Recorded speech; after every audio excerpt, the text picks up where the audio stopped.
Priatelia, vítajte v ďalšej epizóde série, ktorú máme v rámci spolupráce so Zeleným delfínom, séria, ktorá sa volá Moja investičná cesta. A už ste počuli prvý diel, kde som teda bol vyspovedaný ja, a ja som dneska aj taký, že pasívnejší, ja som tu len taký doplnok, ale primárne si tu ty, Robo Kopal, ktorý má teda na starosti okrem Zeleného delfína, alebo teda projektu Zeleného delfína, Zelený delfín, ktorý je primárne teda vzdelávacou platformou a informačnou platformou pre odbornú aj širokú verejnosť a ďalej to nechám už na teba. Myslím, že to tak vieš dobre doplniť. Dobre, ďakujem Ferry za úvod.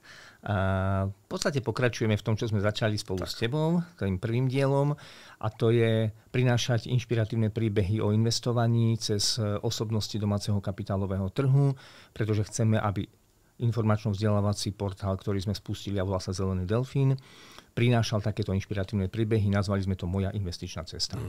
A ja mám tu čest dneska ako druhého hostia v poradí privítať Mirona Zelinu. Miron, vítaj medzi nami. Dobré ránko. Tešíme sa, pretože ja spravím také kratučké predstavenie Mirona a on sa potom dopredstaví sám. Miron Zelina je osobnosť, ktorá mimochodom okrem toho, že už teraz to bude 20 rokov, čo si v Asociácii obchodníkov s cennými papiermi v pozícii člena výkonného výboru a dokonca aj dlhoročný podpredseda výkonného výboru Asociácie obchodníkov. Je pre mňa osobne veľmi inšpiratívnou osobnosťou, pretože ho považujem za takého slovenského Warrena Buffetta. Warrena Buffetta predstavovať nemusíme, Mirona Zelinu malinko áno, ale verím tomu, že veľa ľudí, ktorí investujú a pohybujú sa na domácom kapitálovom trhu, tak Mirona poznajú veľmi dobre, ale možno mnoho ľudí, ktorí len začínajú s investovaním, Mirona nepoznajú. A keďže pre mňa osobne je Miron veľmi inšpiratívnou osobnosťou, tak som si povedal, že druhým v poradí bude určite Miron, pretože myslím si, že má veľa čo povedať, jeho životný príbeh je určite veľmi zaujímavý. Okrem toho sa veľmi intenzívne venuje práve vzdelávaniu v oblasti investovania, takže má s tým bohaté skúsenosti.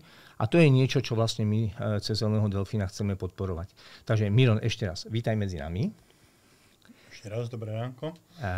Mne sa napríklad veľmi páči, a to sú také, že od prvého dielu neprešla nejaká dlhá doba, ale tá spätná väzba je napríklad presne to, čo si ja vlastne plánoval urobiť, že ľudia z kapitálového trhu budú hovoriť o tej svojej investičnej ceste, aby to bolo bližšie pre tých ľudí, ktorí možno ešte neinvestujú alebo začali investovať a hovoria si, že bože, moje investovanie je len pre nejakú úzkú skupinu ľudí alebo pre veľmi že ľudí, ktorí sa iba vyznajú v tom kapitálovom trhu.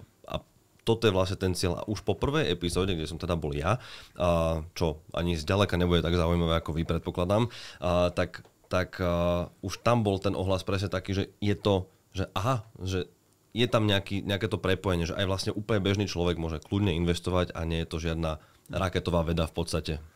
Pokiaľ človek, nejdeme do detailu, hej, ale že je to pre každého. Áno, presne to chceme. A skôr teda, ako už odovzdám slovo Mironovi, tak ja len na dovetok, ja práve chcem búrať také mýty, že investovanie je len pre bohatých a tých, ktorí sa tomu veľmi vyznajú. Ja som obyčajný chalan z dediny, ani som neštudoval vôbec ekonómiu a začal som s investovaním v čase, keď som študoval na vysokej škole elektrotechniku. A práve tie mýty, jednoducho investovanie je naozaj pre každého. A možno aj v tomto duchu budem rád, keď sa to bude dneska dniesť, lebo mám pocit, že neviem, ty si študoval matfiz, ak sa nemýlim. Matematiku, tak nie matfiz priamo, ale matematiku. No. Takže nie ekonomiku, nie kapitálový trh, lebo v čase, keď si študoval ešte na Slovensku, sa kapitálový trh ani neštudoval.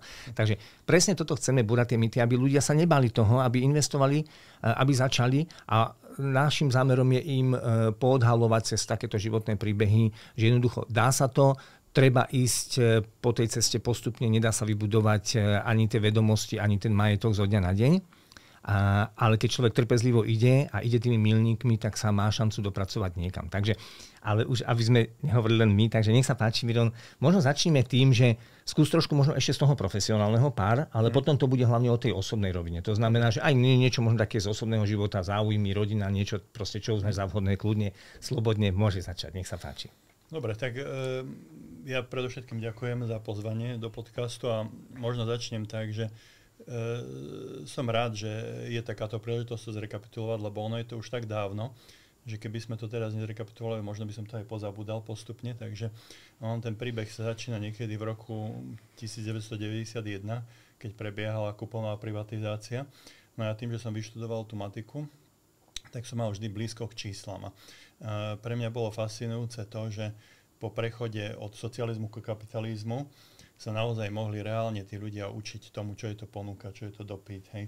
Študovať si tam tie výkazy, hej, boli také veľké noviny, aj formát bol väčší než normálne, kde vlastne boli všetky tie podniky, ktoré boli zaradené do kuponovej privatizácie.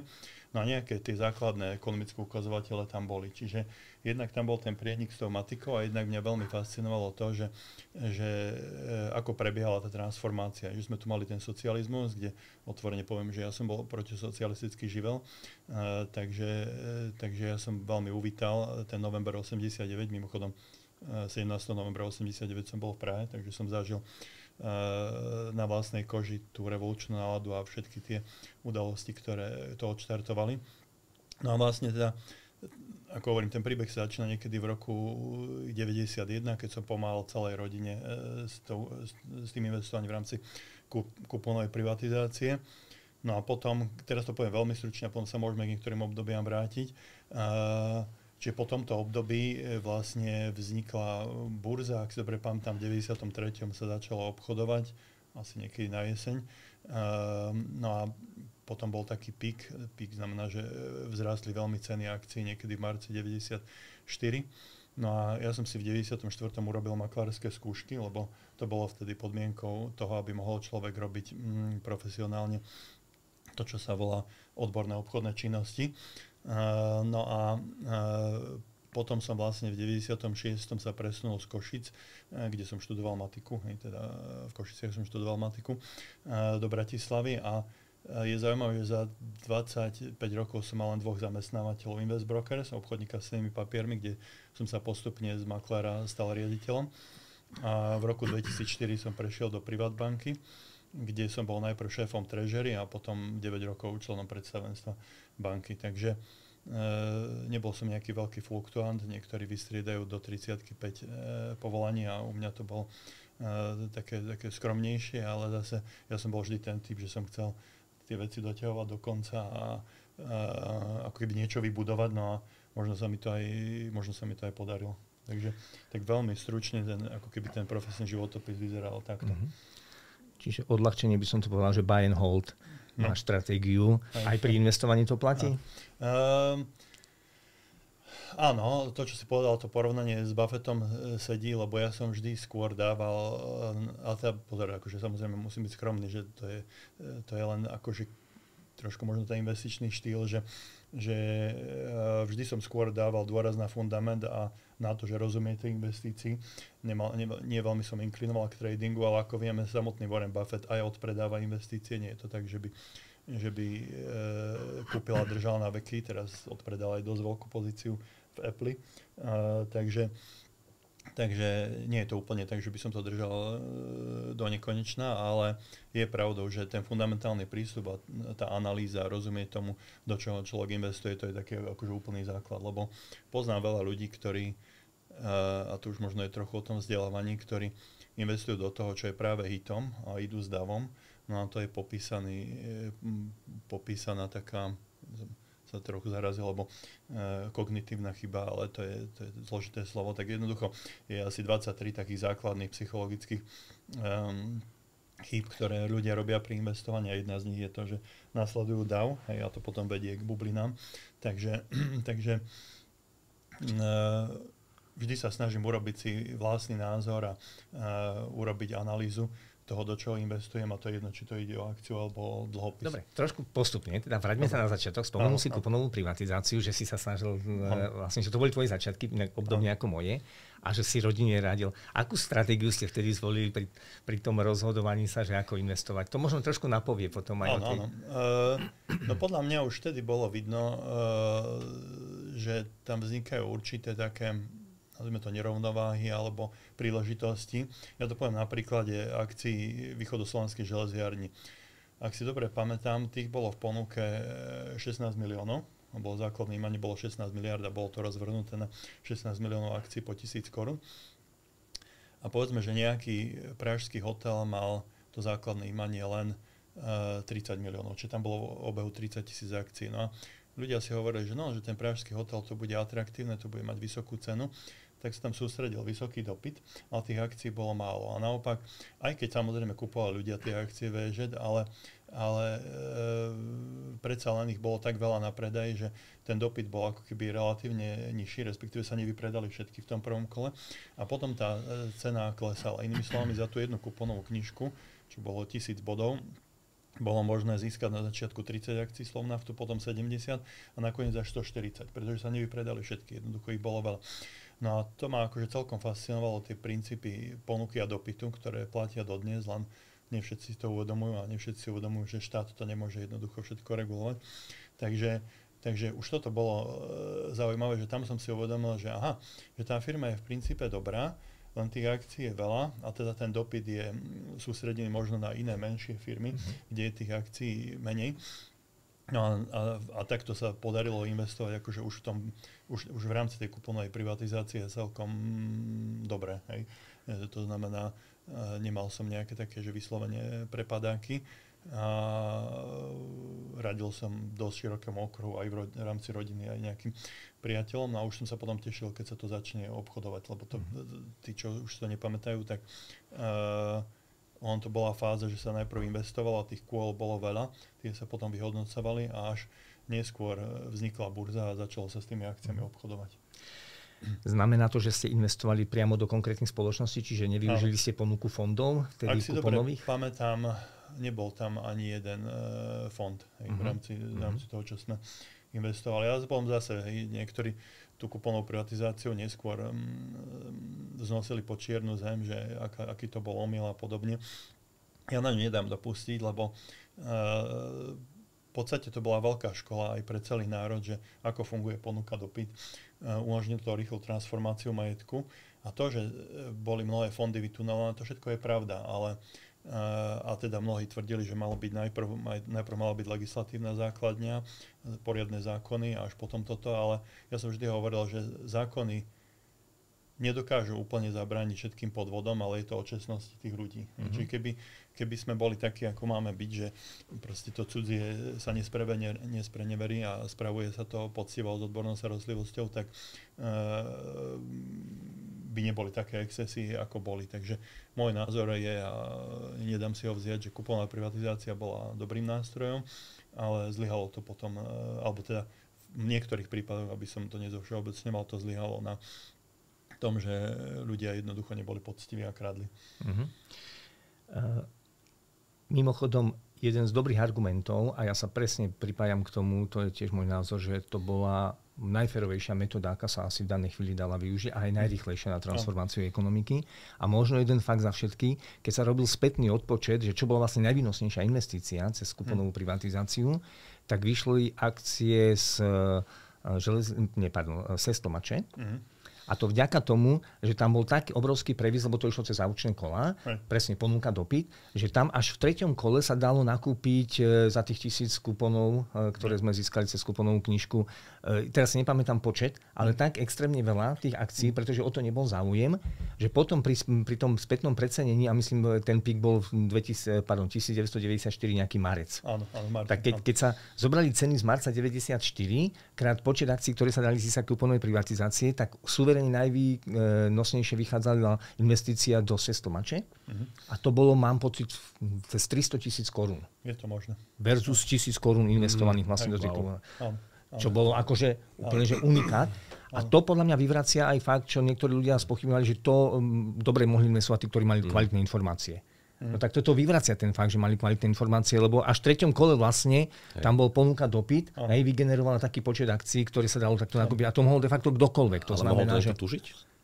No to je presne o tej ponuke dopyt. To bola, istým spôsobom to bola nejaká trochu hra, hej? Že to bol, celý národ sa do toho zapojil, takže že ako obrovská masa, ťažko predvídateľné, tam budú ľudia investovať. Čiže tam akože fakt veľkú úlohu hrala práve iracionalita. No, istá náhoda, isté, ale... Aj možno, že náhoda v istom zmysle, lebo niektorí mohli aj náhodne, nemuseli nič o tom vedieť a mohli investovať do firiem, ktoré sa neskôr ukázali skvelé. Ale tak ako povedal Robo, ja tiež si stojím za tým, že to bola obrovská škola pre tých ľudí, lebo tam bolo vidno, ako funguje tá ponuka dopyt. Tých kôl bolo viacero a keď nejaká akcia sa nevypredala, tak logicky tá jej cena klesla, hoci sa platilo tými investičnými bodmi a ešte aj to zvýrazním, čo to padlo. Presný náklad bol 1050 korún, lebo 1000 bolo za knižku a 50 bola ešte taká známka kuponová. tak v priemere získali ďaleko viac. A mnohé fondy od serióznych správcov, myslím, že to bolo pod Tatra bankou a potom aj pod ďalšími, ako v rámci skupiny Tatra banky, tak už vopred ponúkali niekoľko násobok toho, čo človek dal za tú kuponovú knižku a známku. Takže taký akože verejný prísľub, že to potom odkúpia. To, že to niekto nechal dlhšie a tak ďalej, to už je akože druhá vec. Ale bola to aj ukážka toho, že keď je takáto príležitosť, tak sa jej treba chopiť. Asi tak by som to povedal. Treba do toho ísť. No. Áno, zároveň to bola naozaj veľká škola, jak si povedal, celého národa, lebo do toho bol zapojený. A zase na druhej strane treba objektívne povedať, že práve tie fondy spôsobili to, že oni prišli prvé s tou ponukou 10-násobku, myslím, že to boli Harvardi, ktorí začali ponúkať 10-násobku toho vkladu a to ľudí vlastne naštartovalo do toho vstúpiť, lebo zo začiatku bola istá skepsa voči tomu aj medzi občanmi. Ale posunieme sa trochu ďalej. Takže to boli tvoje úplne také prvé začiatky, také oťukávanie sa s nejakými trhovými mechanizmami, ponúka dopyt. No a ako to potom teda pokračovalo ďalej? Ešte poviem jednu zaujímavosť, že dnes by ma neprijali zrejme do banky vôbec, lebo chcú väčšinou ekonomické alebo právne vzdelanie. Takže ja ako vyštudovaný matematik... Podľa toho na akú pozíciu? Hej, viem, áno, môže byť, že rizikár alebo tak, ale na také tie obchodné pozície asi nie úplne. Takže je to taký paradox, že tá doba umožnila to, že však vtedy nemal nikto ekonomické vzdelanie. A ja keď som sa učil na maklárske skúšky, tak som nebol zamestnaný u žiadneho obchodníka s tými papiermi a mal som trošku handicap, lebo keď som prišiel na tie skúšky, tak som sa pýtal tých ľudí, odkiaľ sú, tak väčšina už bola niekde zamestnaných, väčšinou v bankách a prešli kurzami, kde, ja neviem, 2 týždne sa učili to, čo potom bolo na tých maklárskych skúškach. Ja si hovorím doprčiť, čo tu robím. A ja ako samouknom sa to učil.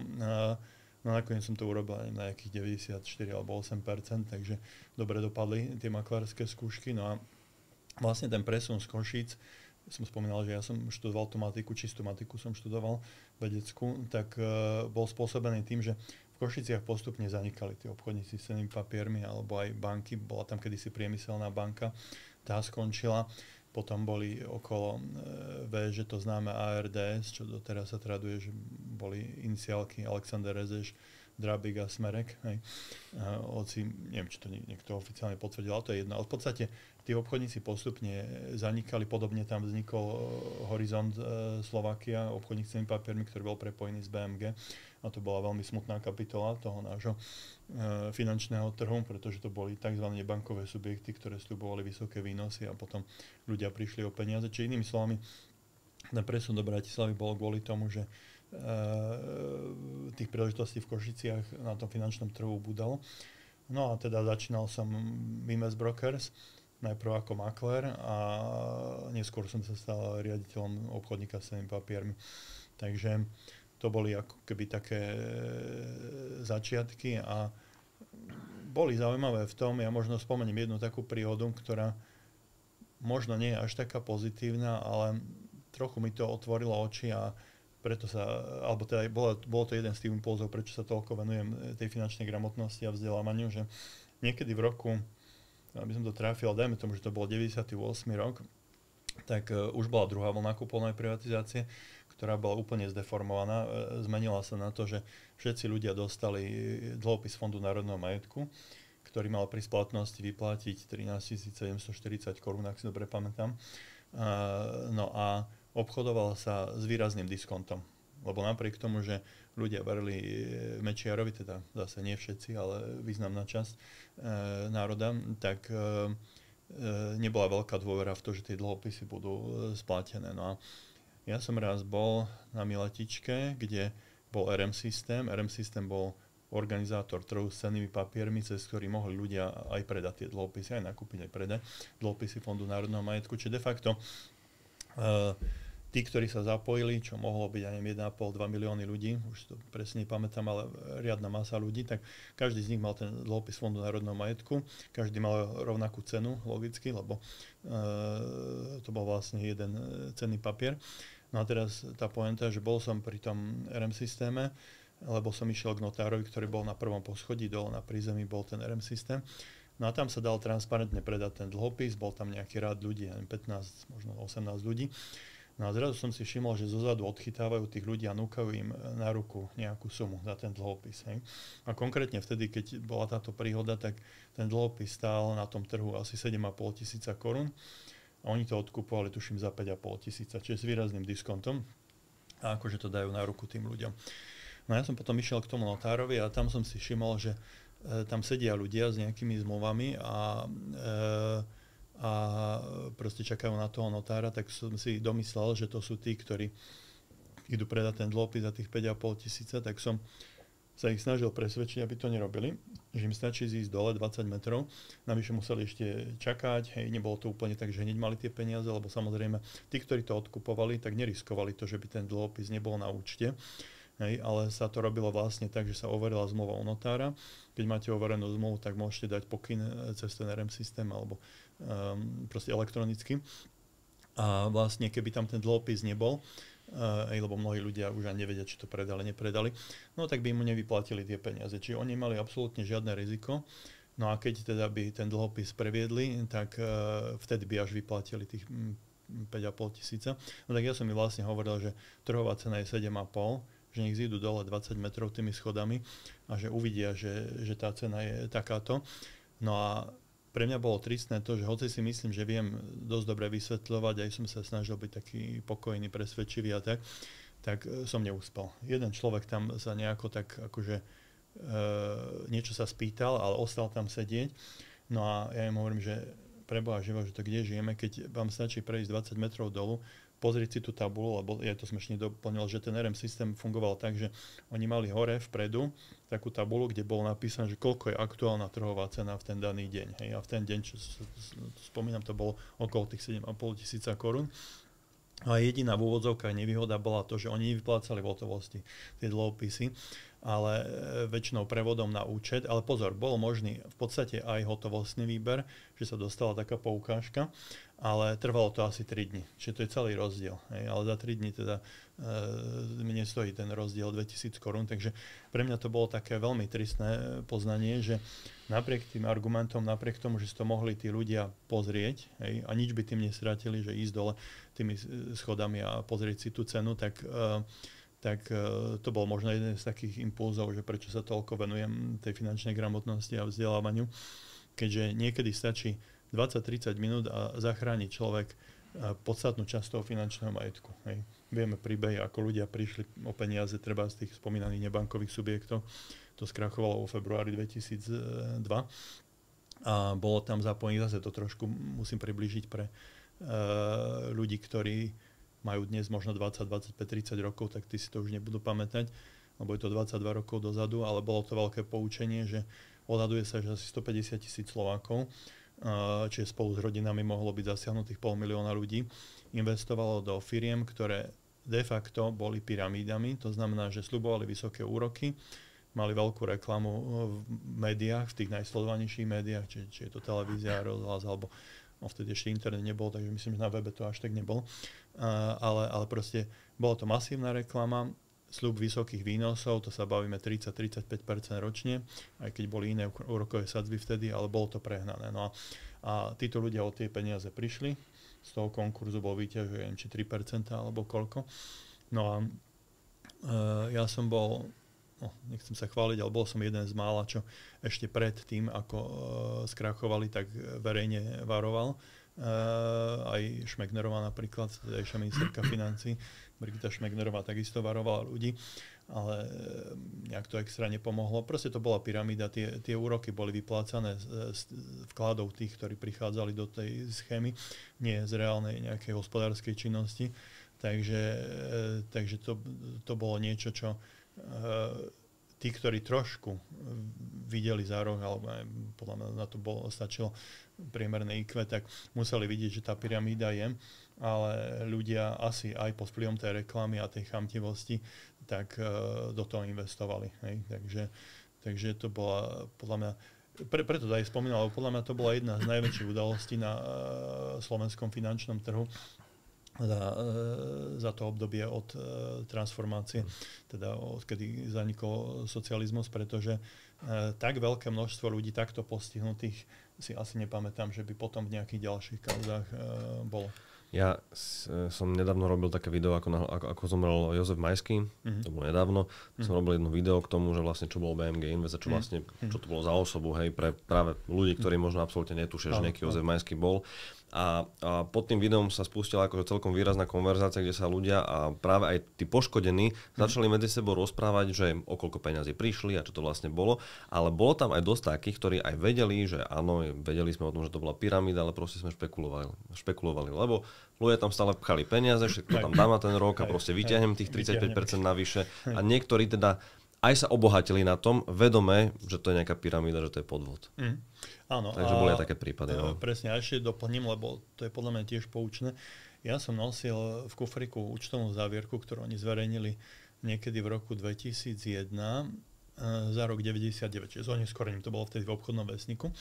No a ukazoval som to niektorým novinárom, nebudem ich teraz menovať, že o tomto treba napísať. Hovorím, že o tomto treba napísať, lebo podľa tej oficiálnej účtovnej závierky, ktorú oni zverejnili, mali záporné vlastné imanie 2 miliardy korún.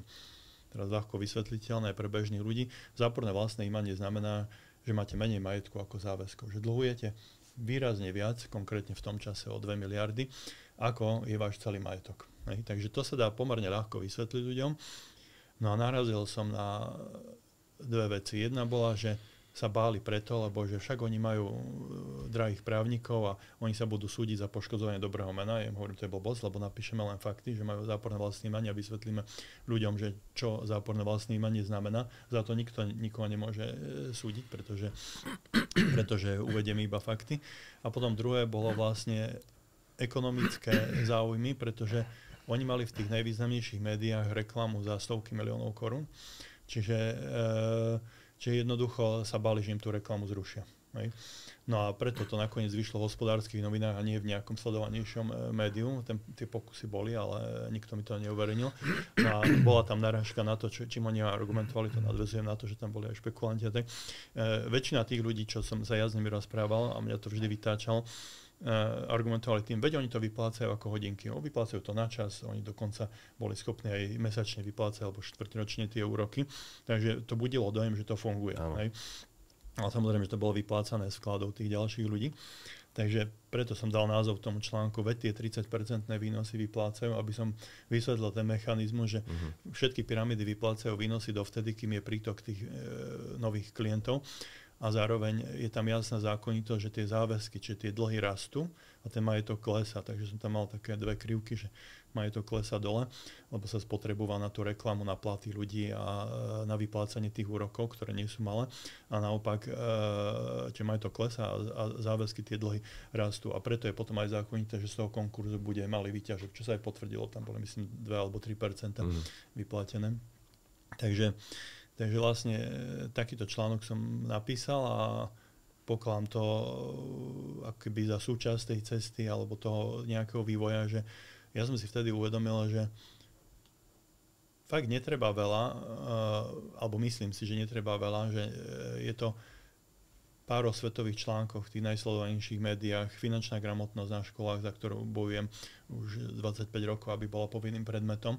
A tí ľudia by boli výrazne lepšie pripravení na ten život. Nebudem tvrdiť, že úspešnosť bude 100%, to nikdy v ničom nemáte, ale zabránilo by to mnohým takýmto až rodinným tragédiám. Lebo vieme, že niekedy to dopadlo tak, že dali tam celoživotné úspory a potom naozaj boli aj prípady, keď spáchali samovraždu tí ľudia. To vieme aj, keď sa súdil Majský, tak boli tieto prípady spomínané. Takže ten môj pocit je neodbytný, že nedám si to vyhovoriť, že stačilo by pomerne málo na to, aby ľudia išli lepšie pripravení do toho života.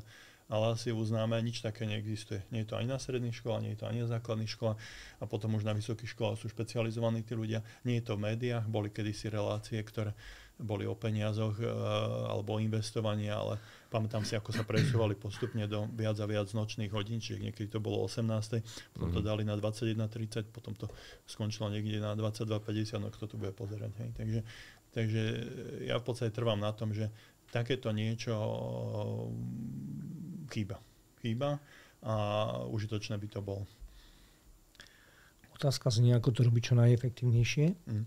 Ja vyznávam zásadu, že Najlepšia je osobná skúsenosť. A čo som bol prekvapený, včera som videl na YouTube jedno video, kde sa riešili práve problémy s kreditnými kartami v Spojených štátoch.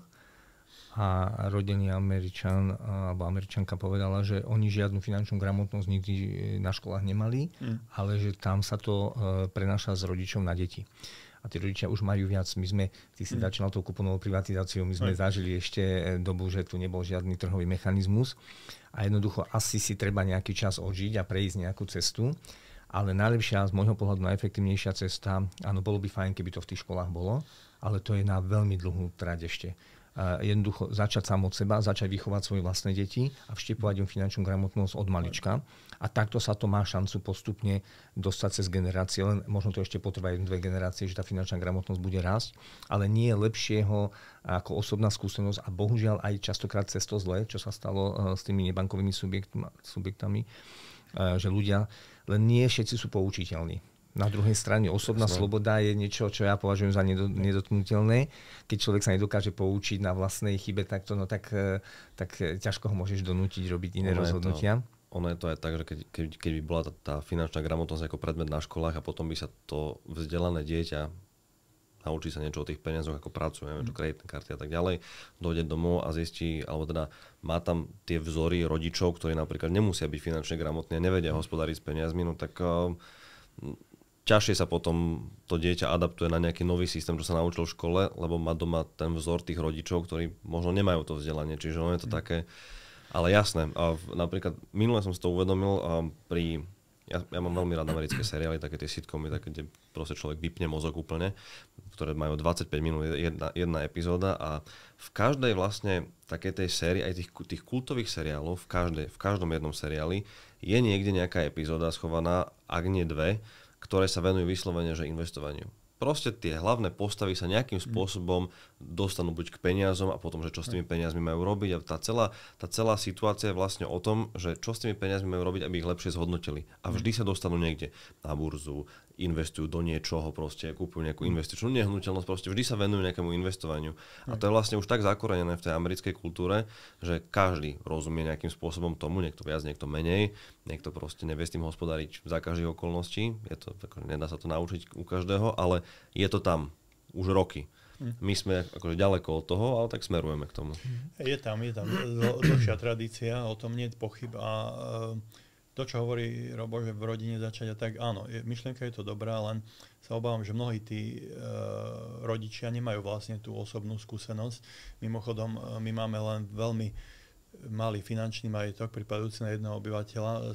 Málo kto vie, sme výrazne za Čechmi, ale napríklad aj za Bulharmi. Že Slováci majú takú potrebu mať vlastnú nehnuteľnosť, ktorej bývajú. Pre porovnanie v Rakúsku a v Nemecku len 50% ľudí vlastne nehnuteľnosť, ktorej býva. Inak sú v nájmoch. Hej. U nás je to cez 90%, myslím, že s Rumunmi sme na prvom mieste v Európe. Takže ten Slovák má nejaký majetok, ale väčšinou je v nehnuteľnostiach, v tom vlastnom bývaní alebo potom v tých investičných nehnuteľnostiach, ale ten finančný majetok je pomerne malý. Hej. Čiže toto tiež je niečo, čo musíme ako keby trošku dostať do povedomia, že... Hlavne tá nehnuteľnosť je pod ťarchou banky ešte, hej? No to hej, že väčšinou kúpená za hypotéku, čiže de facto vlastná bude až po nejakých 30 rokoch. Takže tam je veľa takýchto, podľa mňa, zaujímavých vecí, fenoménov, ale ja ešte jednu vec možno poviem, že to asi všetci cítime a cíti to bohužiaľ aj pri iných veciach, že máme pretlak informácií, že dneska, keď sú aj tie sociálne siete, aj televízia, keď tie sociálne siete vôbec neboli, vôbec nebol internet. Program bol, povedzme, 1-2 programy boli v televízii za socializmu. Tak dneska vlastne je veľmi ťažké vyhodnocovať, že čo je pravda a čo nie je pravda. Čo je správne, čo nie je správne. Takže ani nezávidím celkom tým ľuďom, ktorí aj chcú investovať, aj chcú správne investovať, ale teraz ako vyhodnotiť to množstvo informácií. Napríklad ani nevieme povedať, ktorá stránka je spoľahlivá, ktorá nie je. Za nás môžeme povedať, že Zelený telefón je spoľahlivá, pretože to naozaj píšu odborníci, to nie je nejaká marketingová stránka, najmä nie je venovaná predaju produktov. Tam to nie je o tom, že chcem predať nejaký produkt, ale je to vyslovene vzdelávací portál.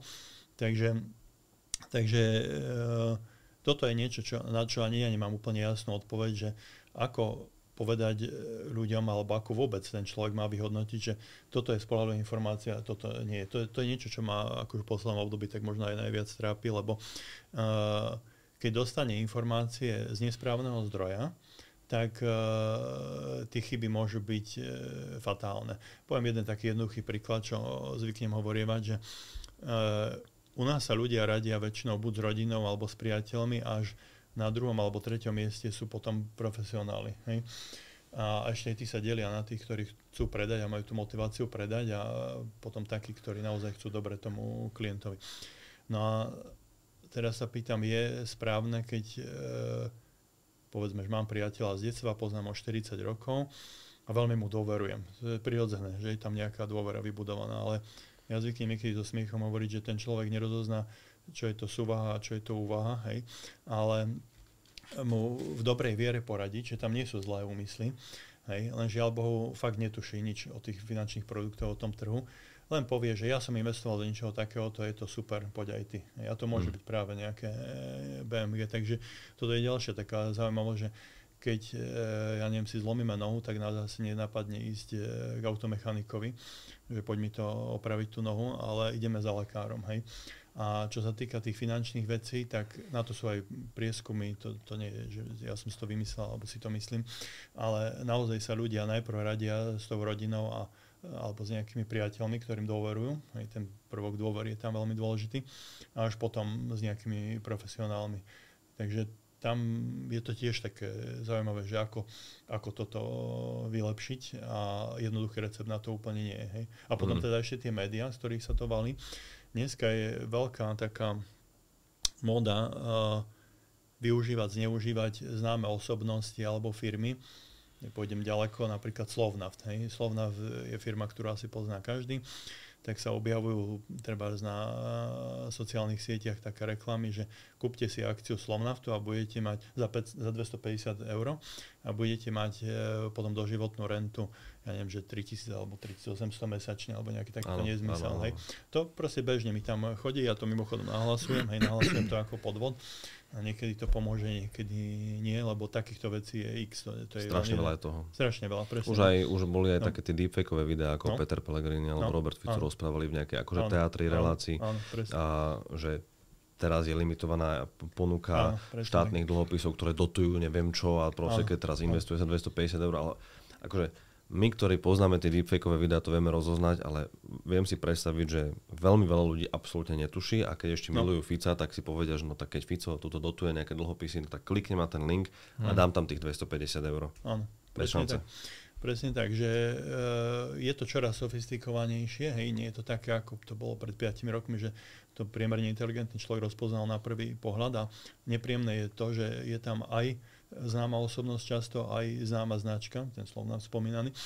Takže nech len každý tretí alebo piaty, hej, klikne. Tak proste to je veľká škoda potom, hej, lebo oni môžu mať dosah na povedzme 100 000 ľudí a už je zárodok niečoho zlého. Takže toto je napríklad jedna z takých vecí, čo si myslím, že sa musíme nad tým nejako zamyslieť. A spomeniem ešte jednu, aj keď ma možno nebudú mať radi, influenceri. Boli prípady, keď influenceri propagovali produkty, ktoré neboli licencované, čiže naozaj mohlo sa stať, že... To robia stále, no. A teraz si predstaviť, že majú 500 000 alebo 800 000 sledovateľov, čo som si prečítal, že majú tí najsledovanejší. Tak keby len každý 10. človek pod vplyvom tohto dal tam peniaze, som chcel povedať, že investoval, ale to nie je investovanie, hej, tak zase sú tie škody veľké. A našiel som paralelu zaujímavú. Ja som teraz robil takú populárnu naučnú prednášku, ktorá sa volá Psychológia investovania. A tam som vlastne mal stať o hazarde, lebo Slováci radi hazardujú. Za minulý rok dali 20,4 miliardy do hazardu, to sú všetky druhy hazardov, čiže elektronické kasína. A prečo nemáme peniaze? No, presne tak. A tá čistá strata bola 1,32 miliardy. To je fascinujúce, lebo to je 7 nemocníc, som to rátal, že nie je takých veľkých ako Bory, ale 7 nových nemocníc sme prehrali v hazarde. A spomínam to preto, že na stránke úradu, ktorý reguluje hazard, to je Úrad pre reguláciu hazardných hier. Je taká zaujímavá vec, že influenceri, pozor, ja som to úplne náhodou objavil, keď som si pripravoval túto prednášku, že pozor, že ak budú propagovať nelegálne hazardné hry, to je napríklad také, ktoré neodvádzajú do štátneho rozpočtu odvody a dane, ktoré majú odvádzať, a sú samozrejme také stránky, tak vlastne im hrozí pokuta. A je to dobrý námed aj pre finančný trh, lebo tam takáto paralela neexistuje zatiaľ. Hej. Ale keďže toto má oporu v zákone, že ak toto urobia v oblasti hazardu, tak je tam nejaký postih, tak viem si predstaviť, že takéto niečo by bolo aj v oblasti finančného trhu. Pretože oni tým, že majú veľký vplyv, tak majú aj zodpovednosť, ale v tej rovnici to ako si nevychádza. Hej. Že de facto môžu za to získať nejakú províziu, čo akože nehovoríme si, určite to nerobia zadarmo, tieto videá alebo takéto niečo, ale zodpovednosť tam nie je žiadna. Hej. Je tam... To je najväčší problém, že nikto neniesie zodpovednosť. Všetci akože húfne a filantropicky radia ľuďom, ako do čoho investovať a cieľe to samozrejme na nejakú platformu, na nejaký produkt, kde majú buď ten affiliate, kde za každého nového registrovaného dostanú nejakú províziu, alebo jednorazovo dostanú nejakú výplatu za to, že proste propagujú túto cestu. Ale keď niekto stratí tie peniaze, tak proste to není už ich problém samozrejme, lebo oni nemajú ani licenciu, ani nič, oni vlastne nerobia nič, oni sú len chodiaci billboard. Presne tak. Ale keďže som nevedel o tomto, že takýto postih je, tak podľa mňa je to veľmi dobre skopírovateľné aj do oblasti toho finančného trhu, ktorý je mimochodom veľmi regulovaný. Je to asi najregulovanejšia oblasť vôbec našich životov. Tak si myslím, že pri troche úsilia by sme to aj mohli presadiť. Ono to podľa mňa časom musí prísť. Hej. Dobre páni, ja skúsim z toho, čo sme doteraz povedali, aby sme dali také základné pravidlá, sa snažíme formulovať, ktoré by ľuďom mohli pomáhať, takú príručku alebo pomôcku, také pravidla cestnej premávky, tak pravidla investovania. Tak z toho, čo sme doteraz povedali, skúsme povedať také pár základných pravidel. To znamená, veľmi dôležité je povedať si, koho sledujem, lebo toho, koho sledujem, tomu verím a zvyčajne kopírujem. To znamená, že hľadajte si dôveryhodné zdroje. Pozerajte, že ten, ktorý hovorí, čo je za ním, aký je track record. To znamená, že či je to človek, ktorý sa tomu venuje desiatky rokov, či je to človek skúsený. Zároveň sledujte aj jeho motiváciu, že to, čo hovorí, že či to hovorí preto, lebo predáva nejaký produkt, alebo vám to hovorí preto, lebo len chce odozdať nejaké životné skúsenosti. To znamená, toto je veľmi dôležité. Lebo stále môžeme robiť všetko možné, ale vždy tak ja inklinujem viacej k tomu, že ľudia, chránite sa v prvom rade sami svojím zodpovedným správaním. Sú to vaše peniaze. Vám v prvom rade musí záležať na tom, ako s vašimi peniazmi nakladáte. Nemôže to ísť za hranu svojej právnosti. Nebude to nikdy úrad, ktorý vás bude chrániť tak, že vám zabráni robiť blbosti. Vy musíte v prvom rade byť zodpovední za tie svoje rozhodnutia. To znamená, že prvá taká dobrá rada, dávajte pozor na toho, koho sledujete, koho nasledujete. Sledujte jeho pozadie. Potom snažte sa krotiť svoju chamtivosť. My ľudia sme prirodzene chamtiví. Chceme zbohatnúť rýchlo. Preto do toho hazardu. To je, podľa mňa to je také sociologické, lebo človek chce zbohatnúť rýchlo. Hej? Má pocit, že keď pôjde pomaly po tej ceste, to je nekonečné. Nikdy sa nedostane na koniec. Aj s tými dlhopismi, keď ste presvedčili ľudia, aby to nedali za 5,5 a išli o 2 poschodia nižšie a čakali neviem akú dlhú dobu. 3 dní. To bolo práve 3 dní a tam to dostali proste na ruku za 5,5, no tak možno to bola ich motivácia, prečo nešli proste urobiť tie kroky, lebo museli urobiť nejakú prácu navyše a toto bolo pre nich možno to najjednoduchšie. Takže ľudia, snažte sa krotiť svoju chamtivosť a v zásade platí aj z tohoto ponaučenia, čo si hovoril, že keď vám niekto sľubuje príliš atraktívny, vysoký výnos, navyše fixovaný, myslím, že nie, že potenciálne, ale že ja vám garantujem, že garantovaný vysoký výnos, tak čím vyšší ten výnos je, tým by tá kontrolka mala viacej blikať na červeno, lebo je to viac podozrivé a väčšie riziko jednoducho znášate. Čiže toto sú také možno základné, z toho, čo sme povedali pre ľudí, že kedy by sa im mala rozsvietiť nejaká kontrolka a byť opatrný. Pri slove garancia, po akom percente treba už spozornieť, si myslíte? Je to asi relatívne... Ja odpoviem trošku inak, ale bude to pomerne konkrétna odpoveď, že ja už mám veľa takých skrátiek vymyslených, takých, aby aj ľudia, ktorí fakt nie len, že nemajú finančné vzdelanie, ale možno majú absolvovanú základnú školu, tak aby to pochopili. No a presne ku týmto úrokom je to takto, že ja im poviem, že už keď máte základnú školu absolvovanú, tak každý vie, že 7 je viac ako 4. Čiže výnos sa dá porovnať za sekundu, veľmi rýchlo. Hej. Ale to riziko nie. Hej. A potom vlastne ukazujem také príklady, že alebo inak. Napríklad niekto povie, že tu mi ponúkajú 8% a niekto iný iba 6%, tak idem za tým, že 8%. A ja mu poviem, že prečo len 8, že niekedy si trošku tak aj uťahujem, prečo nie 12 alebo 15. A potom ukážem napríklad dlhopisy, ktoré vynášajú 12 až 15, ale potom vysvetlím, že pozri sa, ale oni sú jednou nohou v bankrote. Hej? A vtedy sa zháčia, vtedy vlastne si uvedomia, vidíte, že sme to absolvovali za pár minút, že ten výnos je úplne v podstate nepodstatný. Ja to tak poviem, že ja som dokonca na to alergický, keď vidím nejaké ponuky, že tam taký výnos, tam onaký.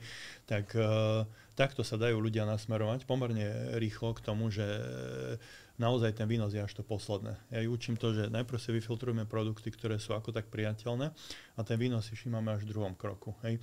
A ak nejaký, ja neviem, ako bola Arka, hej, Arka je taký pomerne čerstvý príklad po tých nebankových subjektov a tiež nie málo peňazí tam zahúčalo. Odhaduje sa 1 miliarda eur a na Slovensku z toho asi 1/4, či 250 miliónov eur. To nie je málo.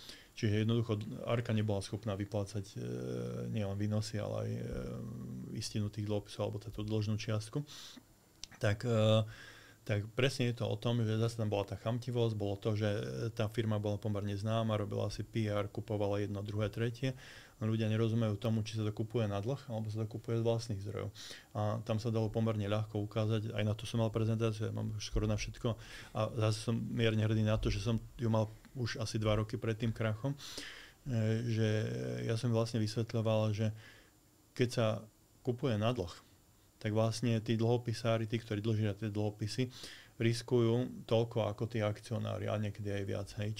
Čiže vlastne, že to je také nesymetrické, že najmä by mali tí, ktorí sú za tou firmou, dať vlastné zdroje a toto by mal byť len doplnkový zdroj financovania tie dlhopisy. Takže keď sa vrátim úplne k tej otázke, nedá sa povedať úplne presná hranica, že kde už má blikať tá kontrolka, ale predsa len, keby som to povedal v našich podmienkach, ak by to bolo dvojciferné číslo a niekto by povedal, že to je garantované, tak určite poviem, že veľmi, veľmi by som bol opatrný. Ja takých ponúk je dosť, 12%, áno, 15% a tak ďalej, takže to dvojciferné číslo by už bola výrazná kontrolka, ale tým nie je povedané, aj keď niečo ponúka 7%, ak si neurobím tú analýzu, ak tomu nerozumiem, a to je, nadväzujem na Roba, že zo pár tých základných pravidiel, to, čomu nerozumiem, neinvestovať. To, čo nie je regulované pre bežného človeka, jasne nemusí byť podvod, ale na stránke MBS sú všetky regulované subjekty a oni majú dosť veľa takých, povedal by som, povinností, ktoré musia splniť.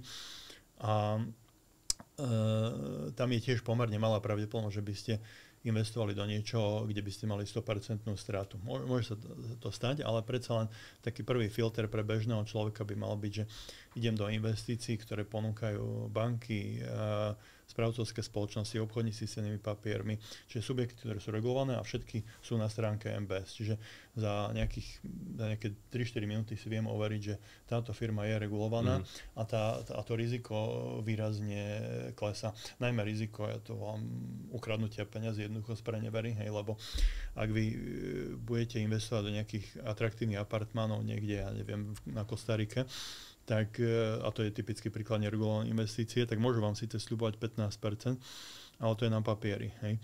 A ak je za tým nejaký podvodník, a nemusí byť ani podvodník, môže to byť, že jednoducho mu nevyjde ten projekt, tak proste prídete o všetko. Hej. Dáte tam peniaze, vy ani neviete, či sa reálne použijú na tú výstavbu a tak. A takto sa snažím tým ľuďom vysvetľovať tie zásadné rozdiely medzi regulovanými a neregulovanými investíciami. Takže do tých pravidel by som pridal to, že ak si to nie ste schopní sami zanalizovať, neviete proste všetky tie nuancy, a to bohužiaľ 99% ľudí asi nedokáže teraz bez nejakého podceňovania, tak potom treba ísť cestou tých regulovaných subjektov. Áno, určite tá prvá odbočka by mala ísť, že či ten subjekt, cez ktorý ja investujem, je nejaký regulovaný. To znamená, či je niekým dohľadaný, napríklad Národnou bankou Slovenska. Pozor, tu nás si ale nezamieňa to, že regulovaný je, tak neznamená, že keď ten dlhopis schválila Národná banka Slovenska, tak tá spoločnosť za ten dlhopis bude vyplatený, lebo oni schvaľujú len formálnu stránku. To znamená, či tie informácie, ktoré emitent je povinný dať, naozaj dal, hej, ale neznamená to, že je to dostatočne bonitné. To treba jasne rozlíšiť, lebo niektorí zneužívajú to, že sme regulovaní a tým pádom sme absolútne bezpeční. To primárne Česká národná banka má takýto problém s dlhopismi. Všetci si tam dajú veľkými tlačenými písmenami, že sú schválené Českou národnou bankou a v podstate len podali správne vyplnené tlačiva a to všetko. Hej, presne tak. Presne tak. Takže mimochodom ja som podal podnet, keď som natrafil na takýto dlhopis, tak nie je to zase, niekto povie, že žalobaba, hej, ale to je presne to, že ja viem, že týmto možno zachránim nejakým ľuďom peniaze. Takže a mimochodom, keď sa bavíme o celej tej niti, hej, tých 33 rokov, čo som na tom finančnom trhu, tak toto bola v skutočnosti jedna z najväčších motivácií, nie peniaze, ale to, že ja naozaj cítim, že niekedy stačí 20-30 minútový rozhovor s človekom, ktorý už je na prahu toho, že by niekam investoval a je to niečo veľmi divné a mu zachráni tie peniaze. A pozor, to sa netýka len ľudí, ktorí majú základné vzdelanie a tak ďalej. Ja som videl aj medzi bohatými ľuďmi veľa chamtivosti, ľuďmi, ktorí 30 rokov už investujú, ktorí sú v privátnom bankovníctve bank, čiže akože v tom najvyššom segmente, ktorý tu akože existuje, tak aj tam som videl tých chýb veľmi, veľmi veľa. Hej. A zase to bola zmes toho, že spomínané chamtivosti, potom toho, že ona to nahovoril nejaký známy, ktorý možno aj bol nejakú dobu úspešný, ale potom sa ukázalo, že je to podvodník. Treba ako taký dobrý príklad sú také, že to volá, že FX-ové obchody, čiže obchody s devízami, ktoré sa väčšinou robia ešte aj s požičanými peniazmi, či napríklad, že robíte miliónový obchod, ale stačí vám 10 000 eur na to. Také produkty existujú. No a ten človek sa chvál, že je úspešný trader a že robí tak 30% ročne. No a áno, aj významní ľudia, významní podnikatelia tam dali milióny eur a o tie peniaze prišli. Boli úplne akože nula z toho výsledok. Takže tým chcem podotknúť, že nekastoval by som tých ľudí, a to nadväzujem na ten úplný začiatok, keď Robo hovoril, že aj ľudia, ktorí majú tie bežné úspory v desiatkách tisíc eur, tak môžu investovať efektívne. Že tam neplatí priama úmera, že keď je človek bohatší, tak bude automaticky investovať úspešnejšie. Nie. Je to presne o kombinácii toho, že akú on má finančnú gramotnosť, kým sa obklopuje, koho počúva, aj toho, že či podľa tej chamtivosti. Kritické myslenie, presne. Takže. No dobre, takže kým sa Miro napije, ja využijem. Poďme teraz, keďže sme v mojej investičnej ceste, skús nám trošku poodhaliť tú tvoju investičnú cestu v zmysle, ktoré investičné nástroje preferuješ, ako máš investičnú stratégiu, ako proste ideš po tej svojej vlastnej investičnej ceste. Dobre, prvá taká vec je, čo zvyknem zase aj na tých prednáškach hovoriť, je, že milujem cash flow. A teraz to rozvediem na drobné, že uprednostňujem investície, za ktorými je reálny cash. Hej. Čiže sú to akcie a dlhopisy najmä. Hej. A je to dôležité povedať na začiatku, lebo dnes sú veľmi módne napríklad kryptomeny, hej, alebo nejaké také iné špekulatívne investície a tak. Len tam je problém, že vy neviete vypočítať tú férovú hodnotu, hej, toho aktíva. Napríklad Bitcoin môže stať 500 000, ja to pripúšťam, môže stať 5 000, pretože neviete určiť tú fundamentálnu hodnotu. Hej.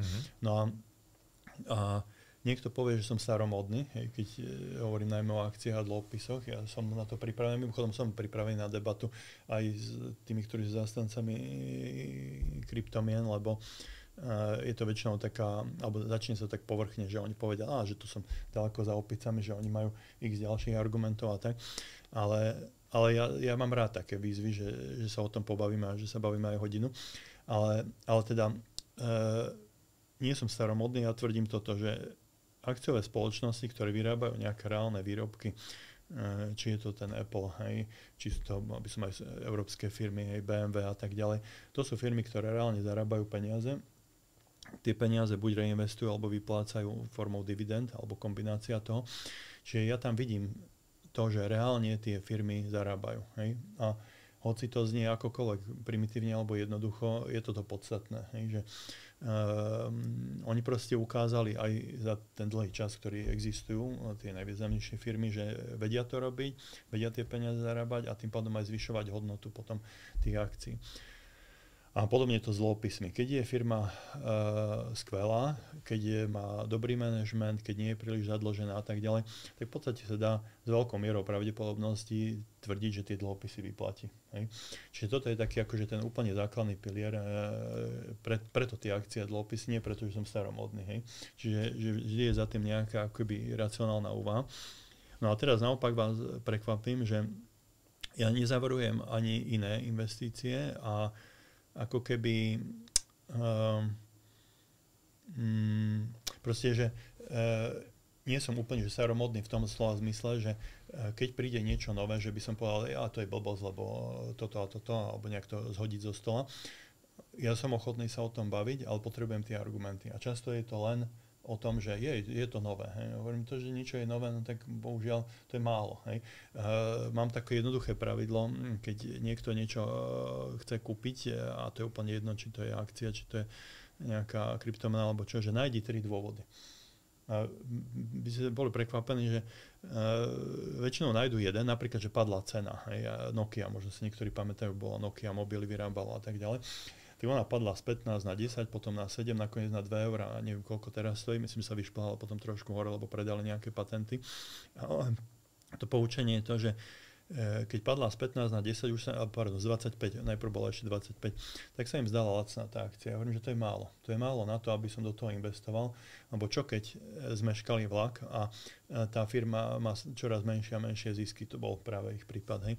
Takže a potom si všimnete, že oni sa potia a nevedia nájsť tie 3 dôvody. Hej. Jeden dôvod vedia nájsť, ale nenájdu tie 3 dôvody. A to je také, hovorím, veľmi jednoduché pravidlo, že keď chcete urobiť trošku sofistikovanejšiu investíciu, tak hovorím, že nájdete 3 dôvody. A oni sa oblúkom vracajú k tomu istému. Čiže napríklad na začiatku povedia, že tá akcia je lacná a potom povedia, no a ona je známa, to je veľká firma a tak. Ja hovorím, no dobré, ale známa a veľká firma bola aj Kodak. A pokiaľ viem, Kodak už ani neexistuje, už sa vôbec neobchoduje, pretože to úplne zbankrotoval. A že toto nie je ten pravý argument. Teraz sa potia, hľadajú ďalej a potom povedia, že no, ale cena je na niekoľkoročnom minime.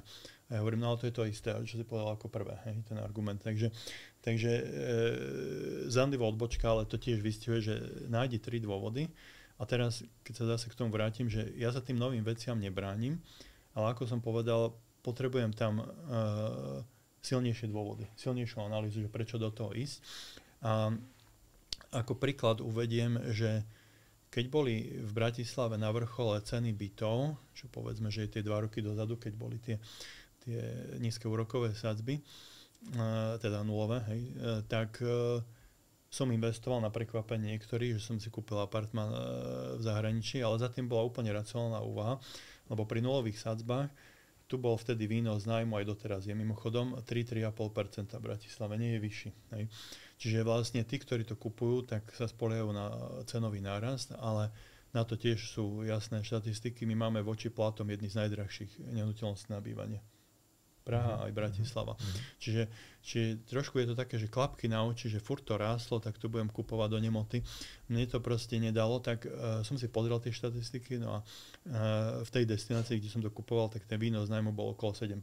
Čiže ja som to kupoval predovšetkým ako, a je to významné mesto, hej, ktoré sa nejakým spôsobom rozvíja a tak ďalej.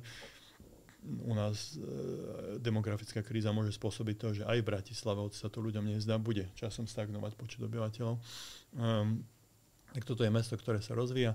Ten výnos bol okolo 7%, dobrá lokalita a tak ďalej. Takže som išiel do toho akože spôsob pasívneho príjmu, čiže hlavný zámer bol, že kvôli tomu nájmu. No a už iba čerešnička na torte bola, že vzrástla aj tá cena. Hej. Ale trochu to možno ukazuje to, že ten môj prístup, že mne to proste, keď som si porovnal tie naše ceny, výnosy z nájmu a tieto, tak mi to dávalo rácio, že ísť do toho. Čiže nekupoval som to len preto, že ceny nehnuteľnosti furt rastú, čo mimochodom je veľmi hrubý omyl, na ktorý môžu tí investori doplatiť. A ako príklad dávam 2008-2009 rok, keď ceny nehnuteľnosti v takých vyspelých štátoch, ako je USA alebo Španielsko, padli o 50-60%. Tu máme osobné akože skúsenosti, mal som veľkú časť rodiny v USA, takže to je jednoducho fakt. ale tí ľudia ho prehliadajú, lebo sú len na tomto piesočku. Čiže vždy im radíme aj to, že pozrite sa trochu do sveta a tak ďalej. Ono je to hlavne taký marketingový nástroj realitných maklerov. Proste oni potrebujú predávať, tak tým pádom rozprávajú o tom, ako stále rastú. Ale presne zase o tom je to vzdelávanie, že pozrieť si trošku tú históriu, to nie je stará, mňa aj mrazí niekedy na chrbte, že 2008-2009 to nie je tak dávno, hej, to je 15 rokov alebo koľko. A zažili sme tu jeden veľký otras. Takže myslím, že to používam dosť certifikáty, ešte aby som to doplnil vždy len ako doplnkový nástroj, lebo niektorí to tlačia klientom ako zázračný alebo hlavný produkt. Mimochodom to mám takú obľúbenú propovidku o zázračnom produkte, že mnohí ľudia celý život hľadajú ten zázračný produkt, ten, ktorým zarobí veľa peňazí a tak. Na to im hovorím, že že marťanské dlhopisy, že tie majú výnos 12%, sú úplne bezpečné, lebo tam je strašne veľa železa, takže sú kryté tým hodnotou toho železa, tej železnej rudy. A jediný problém je, že tí Marťania nám ich nechcú predať. Hej. Takže ako v tom, čo hovorím, je skryté to, že on je veľmi malá pravdepodobnosť, že človek na niečo také natrafi. A zvyčajne, keď takýto produkt vidí, tak je tam nejaký zádrhel. A ja im ho pomôžem nájsť. Čiže napríklad aj tie certifikáty môžu dávať výnos 15%, ale len ak sú splnené nejaké podmienky. No a to je veľmi ťažko vyhodnotiť, lebo celé to investovanie je v skutočnosti o pravdepodobnosti. Hej. Čiže pravdepodobnosť toho, že ten výnos, ktorý buď vypočítam, alebo je predpokladaný, tak aj dosiahnem. To si tiež veľmi ľudia neuvedomujú, to pravdepodobnostné myslenie. Jasné, že sa musí trošku akože trénovať a tak, ale keď sa na tým lepšie zamyslíte, je to v skutočnosti o tom, že potom je lepšia investícia taká, kde mám 99% pravdepodobnosť, že mi ten dlhopis vyplatí povedzme 6%, ako investícia, kde je 9% výnos, ale len s pravdepodobnosťou 50%. Chceli by ste hrať takú roletu, že padne červená, čierna a keď nepadne tá vaša farba, tak prídete o všetko. A keď padne, tak dostanete 9% každý rok. No, podľa mňa to je nesymetrické. Čiže napríklad do takej investície by som nešiel. Hej. A ešte možno jednu vec, čo ešte viac prekvapí, keď už som spomínal tie kryptomeny, mám podiely vo fonde, ktorý investuje do kryptomien, ale robí to ako market maker, čiže zase pre bežných ľudí, to je vlastne subjekt, ktorý v každom okamihu na tej burze dáva objednávku na nákup aj na predaj tých kryptomien.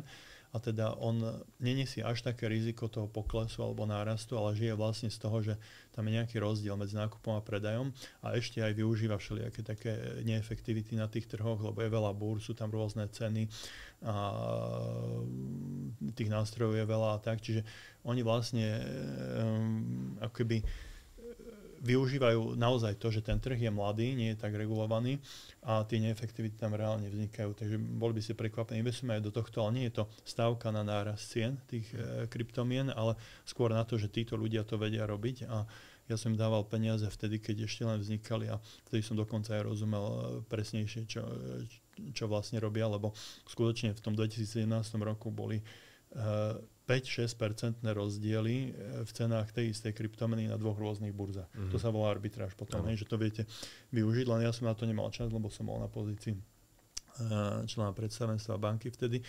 Tak im hovorím, že počúvaj, že rob to aj s mojimi peniazmi, zober samozrejme za to nejaký poplatok a tak toto akože začalo, takže zase asi vidno ten investičný prístup, že videl som tam rácio v tom, že toto je oveľa menej riskantné, ako si kúpiť nejakú kryptomenu a teraz čakať, že pôjde hore.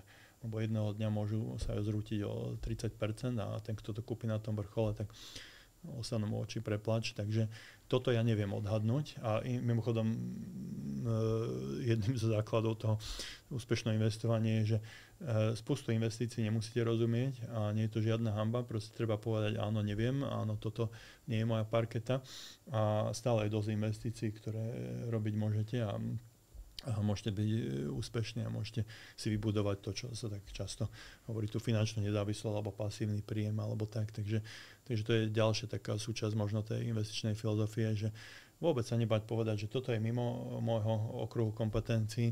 To som nevymyslel ja, to myslím, že tiež Buffett povedal, že tomuto rozumiem, do toho investujem, aj keď bude 562 000 investícií, ktoré budú mimo toho pola, tak to vôbec nevadí, pretože je lepšie investovať do niečoho, čomu ako tak rozumiem, ako do niečoho, čomu nerozumiem. Takže dúfam, že som to zodpovedal. Slováci myslia, že rozumejú nehnuteľnostiam, bo to sa zdá veľmi jednoduché. Ja používam ešte iný príklad, ty si spomenul Spojené štáty, mne je ešte bližší a na svojich prednáškach to dávam graf, a to je Japonsko. A myslím si, že dokonca nám Európanom je možno ešte bližšie práve v tej kombinácii extrémne nízkych úrokových sadzieb a demografie, ktorú máme. A ten graf, ktorý ja ukazujem, je 40-ročný, kde prvých 25 rokov bol permanentný pád, a ani po 40 rokoch sa tie nehnuteľnosti nezotavili na úroveň, ktorú mali pred 40 rokmi. Hej, tam bolo niečo také absurdné, že hodnota pôdy v Tokiu bola, myslím, vyššia, alebo pôdy, alebo neviem, či asi pôdy, hej, vyššia ako, ja neviem, že 10-krát vyššia ako hodnota všetkej pôdy v USA, alebo niečo také. Niekto urobil nejaký taký prímer a to bolo samozrejme úplne absurdné. Ale presne toto je, tak vznikajú bubliny, že ľudia do toho naskakujú, lebo vidia tie stúpajúce ceny, tak si povedia, no, ten zarobil, tak aj ja chcem zarobiť. Za posledný rok to vzrastlo 20%, tak idem do toho. Ale vždy treba si urobiť ten test tej racionálnosti. A toto naozaj bolo tak absurdné, podobne ako aj rok 2008-2009. O tom by sa tiež malo učiť v školách, že tá veľká finančná kríza, ktorá reálne krízou bola, to nebol žiadny vymysel, ako dnes niektorí to možno spochybňujú, tak spochybňuje to niekto? Už som aj také, počul, že to bolo len také nejaké, že Soros to tam nejako ale ona bola veľkým poučením, lebo sa ukázalo, že tá kombinácia chamtivosti a slabých štandardov rizikových v amerických bankách tak spôsobila nákazu v celom finančnom svete. To je podľa mňa veľmi, veľmi poučná historka. Ja sa aj priznám sám, aj keby som mal povedať nejakú svoju chybu investičnú, že mal som vtedy nakúpené, našťastie to bolo zo pár percent toho portfólia americké banky niektoré, ako zdroj dividendového výnosu, lebo oni platili asi 5% tie dividendy a myslel som, že tam aj potenciál narastu ceny, ale potom sa ukázalo, že mnohé z nich boli hodne prehnité, čiže mali tie nekvalitné dlhopisy z podradných hypoték, keby som to preložil do slovenčiny, subprime mortgages, tak ja som si vtedy sám vyčítal, že som nešiel do takej hĺbky, že v Amerike jednoducho vrátite kľúč, keď sa nespláca hypotéka, na Slovensku nie. To je regres, to je zmenka alebo notárska zápisnica, čiže keď na Slovensku človek nespláca hypotéku, nielen, že príde o tú nehnuteľnosť, ktorú predajú, ale ak tam ešte ostane nejaký dlh, tak vám môžu dávať zrážky zo mzdy do konca života. Hej. A toto v Amerike, nebudem tvrdiť, že vo všetkých štátoch, ale keď som sa naštudoval vo väčšine štátov, to bolo tak, že proste vrátite kľúč a tá banka má problém. Hej. Čiže ak je hypotéka $180,000 a tá cena nehnuteľnosti padne na 100, čo sa tam reálne stalo, tak proste 80,000 má nekrytých. Hej. A tie straty boli vtedy obrovské. A banky sa nevedia zbavovať tej masy nehnuteľností. Áno, výborné filmy o tom sú, dokumenty. To je veľmi poučné. Je to všetko verejne dostupné a ľudia by si to mali fakt... Mali by si to pozrieť. Všetci majú Netflix alebo YouTube a všade to je. Všade to je. To je veľmi poučná kapitola. Mimochodom odtedy ja používam výraz, že tzv. Vyspelé kapitálové trhy, lebo mnohí vzliadajú aj dnes ku tomu americkému trhu, že aký je likvidný, vyspelý a tak. Áno, likvidita tam je, sú tam tie najväčšie firmy. Bohužiaľ Európa zaostáva, že prvých 10 firiem asi keby sme dali do rebríčka, tak budú americké. Až potom sa nejaká európska objaví. Ale toto bolo dosť veľké systémové zlyhanie. To nebolo, že jedna banka, ale to sa šírilo ako rakovina po celom tom finančnom svete. A hovorím, bola to kombinácia chamtivosti, toho, že ten regulátor prehliadal tie signály. Všetci tomu uverili. Všetci uverili tomu nejakému narratívu, kvázi klamstvu. Hej. To je rozprávka, že tak bude navždy. Hej, a mňa takéto veci baví. Potom presne, ja som videl aj film, aj som čítal knihu Big Short. Hej, to je veľmi poučná kniha. A film je dobrý v tom, že je to v takej skratke, že keď sa niekomu nechce čítať celá kniha. Ale práve preto, že ak sa nepoučíme z histórie, tak si ju budeme opakovať. Ano. To je absolútne, podobne ako to BMG, tak to som spomínal, že to je 22 rokov dozadu, tak stále hrozí, že sa niečo podobné objaví, aj keď už máme silnejšiu reguláciu teraz. Ale Bledu Ružovom sa to môže... Máme tu niekoľko prípadov, ktoré... Boli podobné. No a to je presne o tom, že tí, čo to nezažili na vlastnej koži a rodičia im to nepovedali, no tak veľmi ľahko môžu niečomu takému podľahnúť. Veľmi ľahko. Práve preto je dôležité to pripomínať a vrácať sa k tomu. Ja som mal otázku, ty si v podstate možno povedal, neviem, či to bola tá najhoršia investícia, že čo považuješ za svoju najlepšiu a naopak najhoršiu na investíciu alebo investičné rozhodnutie. A som to už naznačil, to boli tie akcie amerických bank, keď hovorím, našťastie tam tá pozícia nebola taká veľká, lebo pozor, oni išli dole potom, aby niekto nemal predstavu, že to bolo 20-30% na strata, napríklad Citigroup padla o 98%. Trochu sa potom pozviechal, ale bolo to preto, že tam štát potom musel navýšiť základné imanie, takže takzvané rozriedil tých existujúcich akcionárov a nebojím sa to povedať, kto by vtedy povedal, ak nežil v tom americkom prostredí, že takáto globálna banka môže takto padnúť dole. A neskôr to som potom dával aj do mojich prednášok, že banka pracuje s veľkým podielom cudzích zdrojov a to multiplikuje potom aj tie násoby, tie pohyby cenové, takže je na to aj racionálna odpoveď a plus teda tá veľká kríza.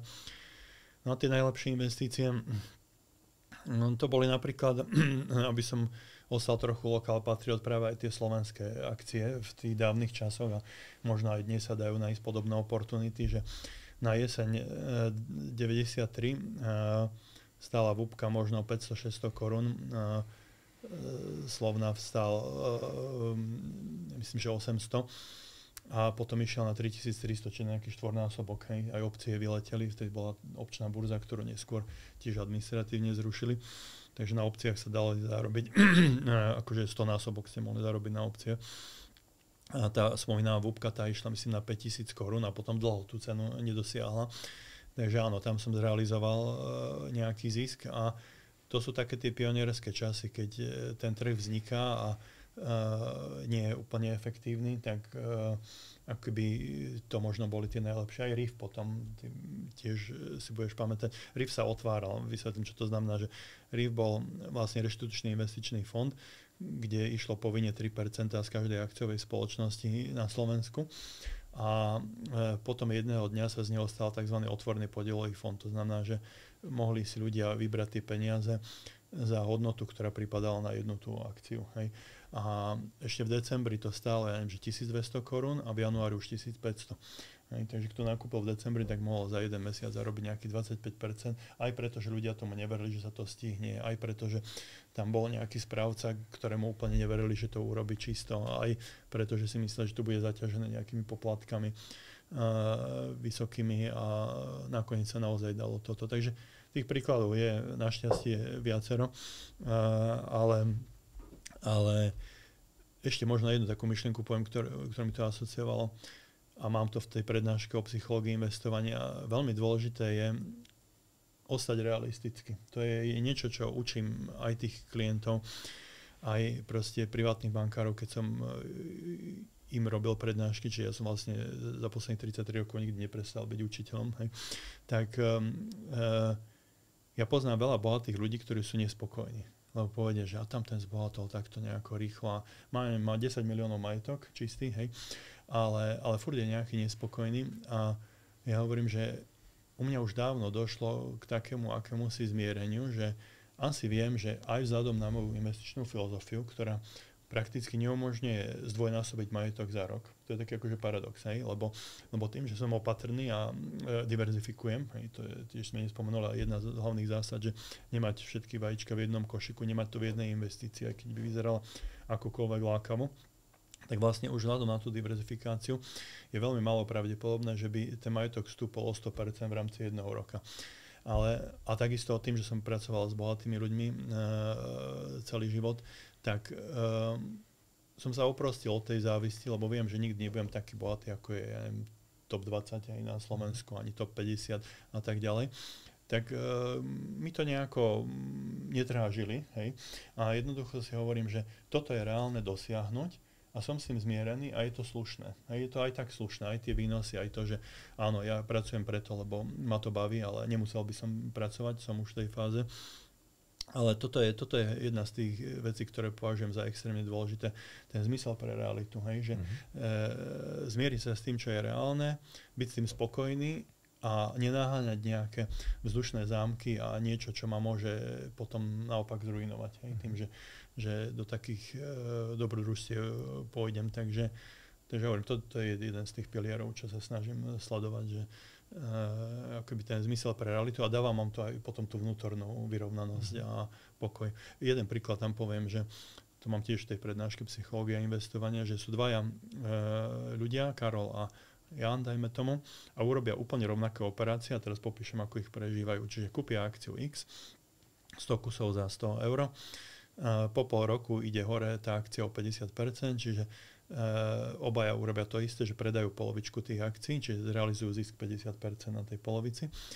A potom po ďalšom pol roku to ide hore na 200. Takže a teraz už prešiel ten rok a vyhodnocujú tú investíciu a Karol povie, to je super, ja som zarobil 50% na tej akcii, na tej polovičke a vôbec som nečakal, že to ešte pôjde hore a zarábam na tej druhej polovičke ešte ďalších 50 eur na akciu. Super. A ten Jan povie, prečo som to predal po tom pol roku? Mohol som mať teraz, vlastne som prišiel o 5000, 50 krát z toho, alebo 2500, to je jedno, ale proste o významnú čiastku, lebo predal 50 akcií, 50 mohol mať náraz, tak 2500. Čiže urobili úplne tie isté transakcie, ale rozdielne ich prežívajú. Hej. Tento berie tak, že prišiel o tie peniaze, lebo mohol počkať. Ja som skôr ten prvý typ, pretože nikto nemá kryštálovú guľu. Vy neviete nájsť tie dná a vrcholy. Keby sme to mali, tak sú z nás miliardári za pár rokov. Hej, ale toto nemáte, s tým sa treba zmieriť. A teda to prežívanie, to, ako psychologicky vyhodnocujem tie investície, je extrémne dôležité. A to sa tiež snažím tých ľudí učiť, lebo ak toto nemáte, tak to vedie potom k frustrácii, k dobrodružstvám. To znamená, že idú potom do riskantnejších investícií a celkovo to väčšinou dopadá zle. Takže taký príklad za všetky, že tie isté transakcie a úplne rozdielne prežívanie, že ako to vnímam, ten výsledok. No. Áno, veľmi dôležité, aby človek sa vedel zžiť s tou svojou investičnou stratégiou, s tou cestou, po ktorej ide, aby sa cítil komfortne s tým. Áno. Tak. Dobre, na záver, lebo asi už budeme končiť. Neviem, koľko máme ešte čas, ale možno nejaká perlička, čo ťa napadá z tej tvojej investičnej cesty, ktorú by si chcel spomenúť? Ako niečo také. To som si mal pripraviť, hej, ale určite ten príbeh, čo som hovoril na tom RM systéme, vo mne zanechal takú dosť hlbokú stopu, lebo to je o tom, že nemôže človek rátať s tým, že ľudia budú racionálni a všetci a tak ďalej, a že sa vám všetkých podarí nejako presvedčiť, usmerniť, tak to ma nejakým spôsobom ovplyvnilo, alebo niekde dalo na určitú cestu, ale asi tam bolo dosť takých aj úsmevných príbehov, aj takých. Pre mňa je asi najdôležitejšie to, že myslím si, že keď som s niekým pracoval dlhšie, som si dokázal získať tú dôveru. Hej, a že som ju akoby nezradil, že vedia, že som vždy konal v záujme toho klienta a napriek tomu, že to nie je až také úsmevné, ani možno taká perlička, ale pokladám to za veľmi dôležité, lebo mnohí ľudia podľahli lákadlám všelijakých provízií. Hej, že tuto predáš dlhopis Arky a dostaneš 4 alebo 5% z toho objemu. Hej. Čo si predstavte, že ak niekomu predal za 1 000 000, tak mal províziu 40-50 tisíc. A toto som si dokázal zachovať za tých x rokov, že takéto nejaké lákadlá, tak tomu som nepodľahol, ale nikdy by som to nevymenil. Hej, že tá dôvera je asi najdôležitejšia za ten môj kariérny život, tú, ktorú som si snáď dokázal nejako vybudovať a nikdy by som to za takéto lákadlá nevymenil. Zrejme to súvisí s tým, že vieš dobre kročiť svoju chamtivosť, čo nie každému sa darí, ale je to veľmi dôležité. Hej. Možno teda ešte tak úplne záverom, že keby si mal možnosť sa vrátiť späť, máš desiatky rokov skúsenosti, čo by si poradil svojmu mladšiemu ja, keby si znovu začínal, aby robil povedzme niečo trochu inak, alebo naopak vôbec nie, choď presne tou istou cestou. Je niečo také, čo by si, čo cítiš, že by si robil inak? Áno, našli by sa tam momenty, keď som išiel aj ja, hej, nebudem sa tváriť, že každý robí nejaké chyby. Do niektorých investícií som išiel presne tak, že som išiel trošku menej pripravený a možno som dal na rady niekoho, koho som ja považoval za skúseného. ale vynechal som tam nejaký krok, hej, napríklad tú analýzu, alebo som si niečo nevšimol, že som si aj pozeral či nejaká taká dôslednosť, alebo možno to, že dať viac na to, že držať sa tej svojej investičnej filozofie, lebo ako náhle tam bola nejaká taká skratka, alebo niečo, neviem, keď sa mi nechcelo, hej, to je bežná vec, že môže sa človek priznať aj k tomu, že nie vždy je človek vo vrcholnej forme, nie vždy dá tomu 100%, takže musím povedať, že keď sa toto udialo, tak sa mi to väčšinou vrátilo aj s úrokmi. Hej? Že som niečo v tom vynechal, neurobil som si tú analýzu a tak ďalej, tak to by som asi poradil tomu ja, že aj keď sa ti to zdá také, že to hovorí človek, ktorý má už niečo za sebou a tak ďalej, ale urob si tú domácu úlohu, urob si tú analýzu, urob si proste, tak hovorím, tú domácu úlohu a to sa ukázalo akože vždy, že ak som to neurobil, tak to nebolo dobré a ak som to urobil, tak väčšinou som eliminoval také tie najhoršie veci. Dobre. Tento podcast je určený všetkým, nielen profesionálom, ale aj tým, čo začínajú. Ty si profesionál, 10 rokov sa tomu venuješ profesionálne, prešiel si veľmi významnú profesionálnu kariéru. Čo by si dal ako záverečné odporúčanie tým, ktorí nás počúvajú a ber v úvahu, že väčšina sú možno ľudia, ktorí len začínajú, alebo vôbec uvažujú, či vôbec začať s investovaním, boja sa toho. Aké záverečné posolstvo by si im ty dal?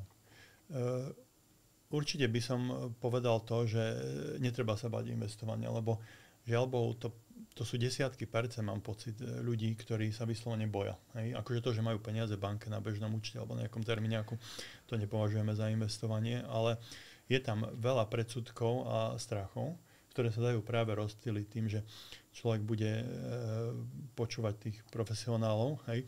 Čiže prvá rada je, že nebáť sa investovať. Druhá je potom tá, že ak to dnes robí efektívne, dajú sa veľmi stlačiť náklady, pretože tým, ako išiel hore ten pokrok, že dnes vieme cez mobil niečo kúpiť a tak ďalej, tak už nie je nutné využívať také drahé riešenia, kde ja neviem, na vstupe zaplatím 3% do tej investície a potom priebežne 2,5%, lebo sú aj také. Hej. Čiže sú regulované, je to legálne, ale je to zbytočné, pretože ak si dáte do tabulky, že koľko stratíte po 30 rokoch, to sú neuveriteľné čísla, to tiež mám v tých úvodných prednáškach, že máte dvojnásobok potom, povedzme, keď idete na dôchodok tých peňazí, ak investujete efektívne z hľadiska poplatkov. Čiže nebáť sa investovať efektívne, čo sa týka nákladov na investície. Ak tomu nerozumiem, neísť do toho, nech to vyzerá akokoľvek lákavo. Asi takto, skrátka. Ako teda začať? Keď som človek, ktorý nemá žiadnu skúsenosť, čo mám spraviť? Pozrieť si relevantné zdroje, či napríklad aj zeleného delfína a poradiť sa s tými, ktorí tomu rozumejú. Čiže nájsť nejakého odborníka, ktorému dôverujem, ktorý sa naozaj tomu rozumie, venuje dlhodobo a ten mi môže poradiť. Tak. Super. To znie dobre. Takže ďakujeme moc nášmu dnešnému hostovi Mironovi Zelinovi za jeho životný príbeh a aj za to, že sa podelil s nami o svoje skúsenosti. 10 rokov to ich zbieral, takže myslím, že veľmi cenné. A ja ďakujem a ako som spomínal na začiatku aj za to, že ak to bude takto zaznamenané, tak budem mať aj väčšiu šancu, že nezabudnem na tie korene a na tie udalosti, ktoré sa stali desiatky rokov dozadu. Kedykoľvek si to nájdeš na Zelenom delfínovi. Je to na Spotify, Apple Podcast, Google, vlastne už je iba YouTube, čiže na YouTube a kdekoľvek. Priatelia, keď toto považujete za hodnotné a hodné zdieľania, tak to zdieľajte ďalej, lebo čím viac ľudí si to vypočuje, tak tým viac ľudí bude zodpovedne investovať a neurobiť cestu nejaké chyby, lebo ako vidíte, aj profesionáli majú proste svoje momenty, kedy sa urobia nejaké chyby, na ktorých sa učíme a preto vlastne existuje aj táto séria, aby sme si povedali, ako to vlastne tí profesionáli vnímajú a že každý vlastne začal v podstate úplne jednoducho. Úplne jednoducho a presne tak by mal každý jeden človek začať, neísť do toho nejakým spôsobom, že báť sa toho, alebo čo, jednoducho, ako ste povedali, nájsť toho odborníka a ideme ďalej. Ja posledná bodka, najkľúčovejšie je začať. Z môjho pohľadu najhoršie investičné rozhodnutie je nezačať a odkladať ho. Tak. Priatelia, ďakujem, vidíme sa v ďalšej epizóde. Ďakujem.